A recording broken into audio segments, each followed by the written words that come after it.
On the outskirts of a quiet suburb, where the green lawns were perfectly manicured and white fences outlined the homes, stood the Riley family's house, the picture of ideal family life. Paul Riley, a 45-year-old successful businessman and owner of a chain of restaurants nationwide, embodied the American dream. Tall, fit, and always dressed in expensive suits, Paul loved to emphasize his status and achievements. He had recently married Marilyn, an elegant 40-year-old woman who seemed to represent the perfect mother and wife. Marilyn, who had been divorced a few years prior, moved into Paul's house with her 19-year-old daughter, Laura. Marilyn exuded an air of calmness and confidence, but her past kept her from fully embracing the ease she tried to bring into the new home. Laura, her daughter, had inherited her mother's beauty and intelligence, but beneath her calm and friendly demeanor lay a certain guardedness and caution. At 19, Laura initially kept her distance, slowly adjusting to her new family. She always felt the pressure from her mother. The drive to meet others' expectations was a constant part of her life.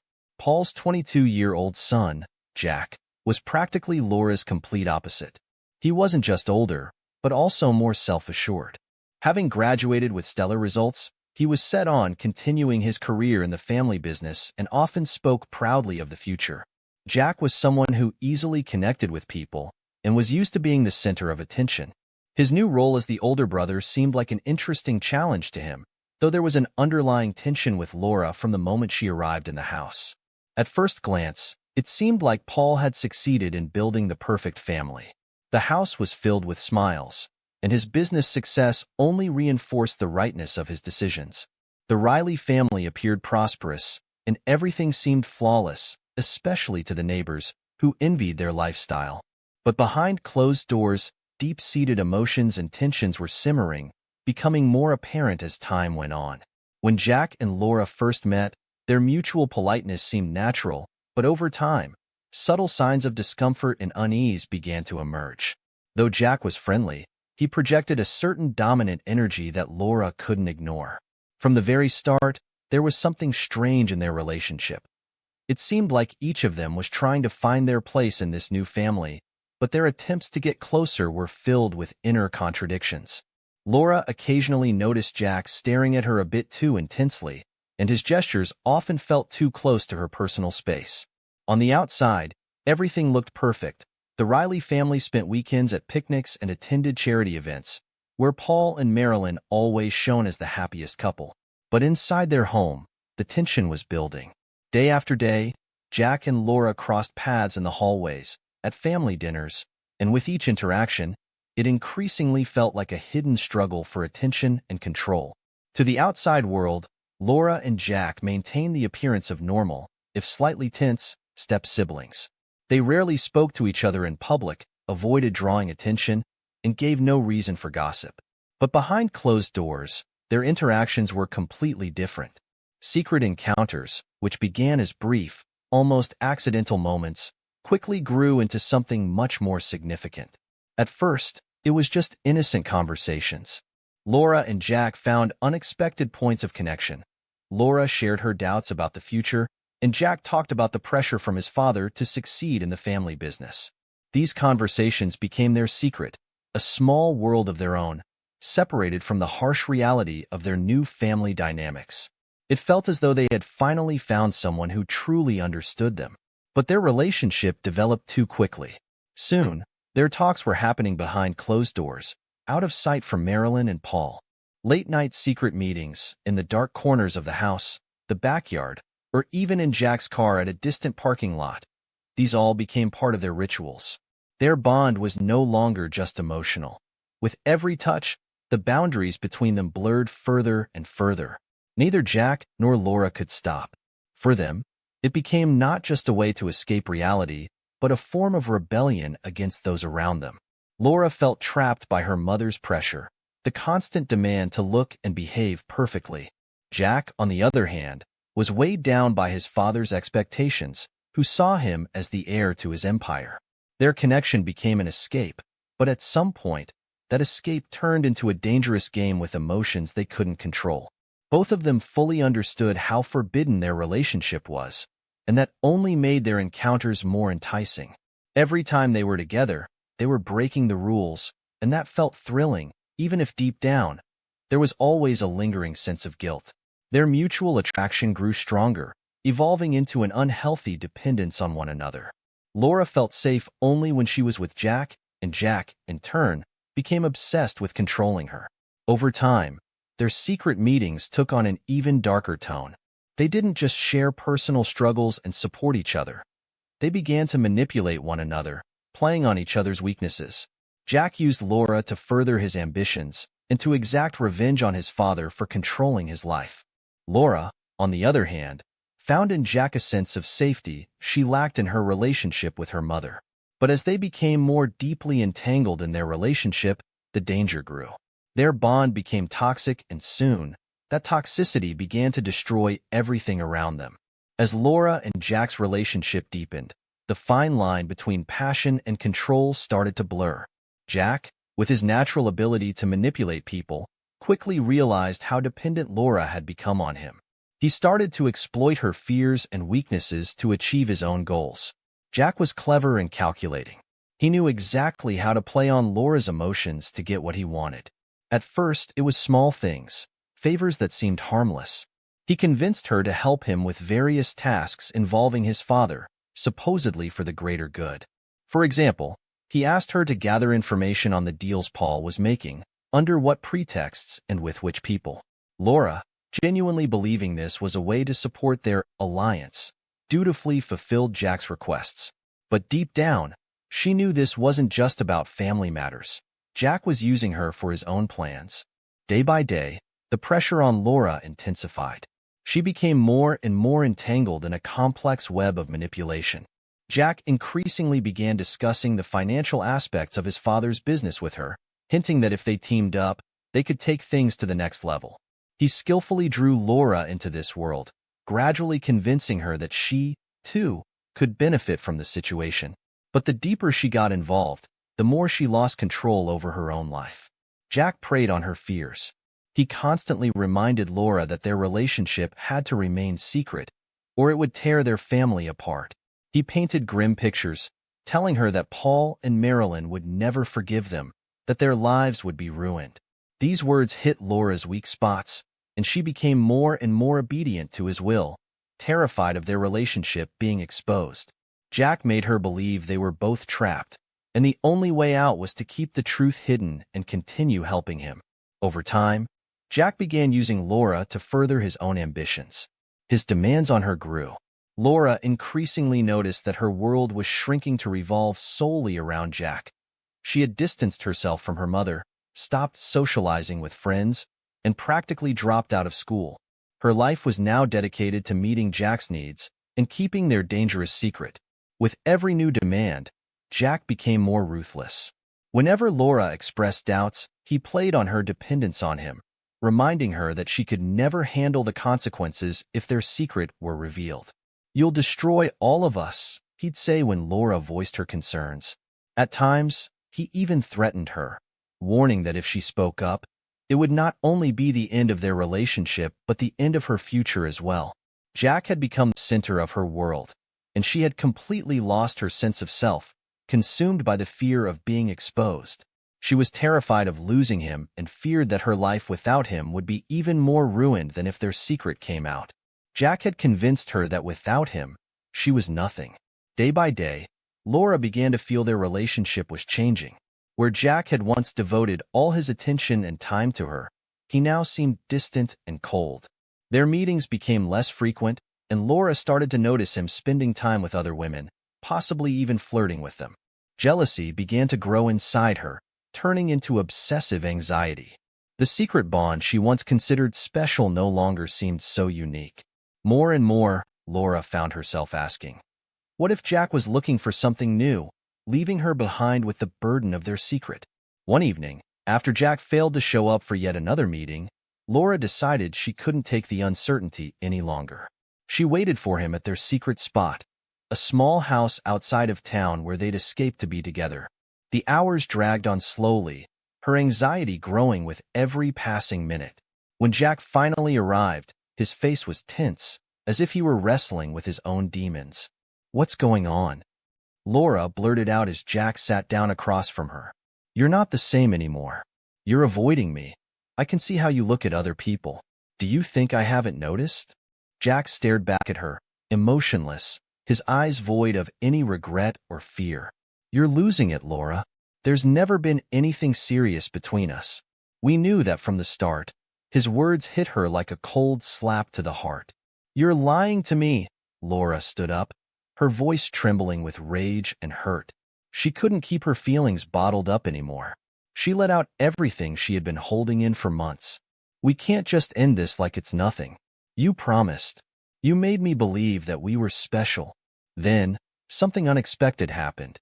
Just as the tension between them reached its peak, Jack received a text message. His face instantly changed, as if he had just seen something terrifying. Wordlessly, he handed the phone to Laura, and she read the short message. "I know what you're doing. You'll both pay for this." Laura's heart stopped. Her hands began to shake, and a cold fear tightened in her chest. "Who is this?" she asked, staring at Jack, searching his face for any sign that it was a joke or a mistake. But Jack couldn't answer. The messages kept coming. At first, they thought it was a mistake, maybe a cruel prank, but with each new message, it became clear that someone knew about their relationship. One of the texts contained details no one could have known, their meeting places, things they had said to each other. Laura began to suspect that Jack was behind it, trying to scare her into ending things. Jack, however, started to believe it was Laura trying to manipulate him into staying with her. Doubt began to erode their trust in each other. Each new day brought more suspicion. They both lived in constant fear of being exposed, unsure of whom to trust. Laura was no longer certain that Jack wouldn't betray her to save himself, and Jack started to think Laura would do anything to hold on to him. The shadow of blackmail loomed over their world, destroying the remnants of their trust and leaving both of them bracing for the worst. Their world, once full of passion and secrecy, had now become a prison, where every step could lead to catastrophe. The tension between Jack and Laura reached its breaking point. Whispers of suspicion, fear, and the constant threat of anonymous messages had shattered the fragile bond that once seemed like their salvation. Jack became more and more convinced that Laura was no longer capable of keeping their secret. He saw fear and guilt in her eyes, which only reinforced his belief that she was about to tell their parents everything. Every word she said now felt like a threat. Every small gesture amplified his paranoia. One evening, when neither Marilyn nor Paul were home, Jack, consumed with jealousy and fear, started a conversation with Laura. He wanted reassurance that she was still on his side, that she would never betray him. But Laura, frightened by his distrust, began to lose her own composure. She could no longer handle the pressure, and deep down, she didn't know how much longer she could keep the truth hidden. "What's wrong with you?" Laura tried to speak calmly, but her voice shook. "You keep accusing me. You don't trust me anymore. Maybe we should just stop? Just tell the truth and be done with it?" Those words were the final straw for Jack. Hearing her suggest revealing their secret, his fear turned into fury. He took it as betrayal, the final step toward their downfall. A wave of anger flooded his mind. One thought raced through his head. If Laura told anyone, everything he had built would come crashing down. He couldn't let that happen. Fear flashed in Laura's eyes as she saw Jack step closer, his face twisted with rage. "You betrayed me," Jack said quietly, but his voice was tense, like a tightly wound wire. "You were going to tell?" Laura began backing away, but in the next moment, Jack grabbed her wrist abruptly. His grip was tight, and she felt her heart pounding in her chest. "No, I didn't mean that," Laura cried, trying to pull away, but his hold was too strong. They struggled. In a chaotic burst of emotion, Jack lost control. He shoved Laura, and she fell to the floor. Panicking, trying to protect herself, Laura reached for her phone, but Jack got to it first. In his desperate attempt to stop her, he struck her. Then another blow, and another. A moment later, silence filled the room. Laura lay motionless on the floor, her body no longer moving. Jack, breathing heavily, stood over her, realizing what had just happened. In a fit of rage, he had killed Laura. Shock and horror consumed him. He couldn't believe what he had done. His entire plan, his whole life, had crumbled in just a few moments. But Jack was smart, and he quickly pulled himself together. He started thinking about how to cover up his actions. He decided to stage Laura's death as an accident. Jack dragged her body to the bathroom, filled the tub with water, and placed her in it, making it look like she had slipped and hit her head. However, the evidence started to unravel his plan from the very beginning. Laura's body bore the marks of a struggle. Bruises on her arms and face clearly indicated physical violence. Blood found on the living room floor, where the fight had taken place, became the first significant clue. Jack tried to clean the floor thoroughly, but he couldn't wipe away every drop of blood. He hadn't considered that forensic experts would easily find traces. When the police arrived at the scene, Jack tried to play the role of the devastated stepbrother who had accidentally discovered Laura's body. He told the story of how Laura had supposedly taken a shower and likely slipped, but his version of events immediately raised suspicions. Experienced detectives noticed inconsistencies. Laura's injuries didn't align with what would happen in an accidental fall. The signs of a struggle on her body were too obvious. Forensic experts began finding more and more evidence pointing to Jack as the prime suspect. The bloodstains he hadn't completely cleaned undermined his story. And when the autopsy revealed that Laura had died from blunt force trauma, not from a fall, the police started building a case for premeditated murder. With each new piece of evidence, it became increasingly clear that Jack had tried to cover up his crime. His carefully constructed version of an accident was falling apart as detectives dug deeper. As the investigation continued, an unexpected witness came forward, Laura's friend, Carla, who knew about her secret relationship with Jack. This person, whom they believed could be the key to uncovering the whole truth, only added more mystery and complexity to the already convoluted case. Carla told investigators that Laura had often confided in her about her fears and anxieties surrounding their forbidden relationship. However, her testimony contradicted Jack's original version of events. Carla claimed that Laura wasn't as passive a victim as everyone believed. In the weeks leading up to her death, Laura had told her she was planning to end things with Jack. Moreover, she supposedly wanted the truth to come out, not to ruin her own life, but to make sure Jack faced the consequences of his actions. She knew he wouldn't stop, Carla said during questioning, and if he didn't end it, she would find a way to stop him. These words left the investigators puzzled. What if Laura had been playing a dangerous game of her own, using Jack as a pawn? Carla revealed that Laura had planned to go to their parents with the truth, but had changed her mind at the last minute. The detectives began to wonder, who was the real manipulator in this story? Was it a case of Jack driving Laura to despair, leaving her with no choice but to defend herself? Or had she been orchestrating something darker from the start?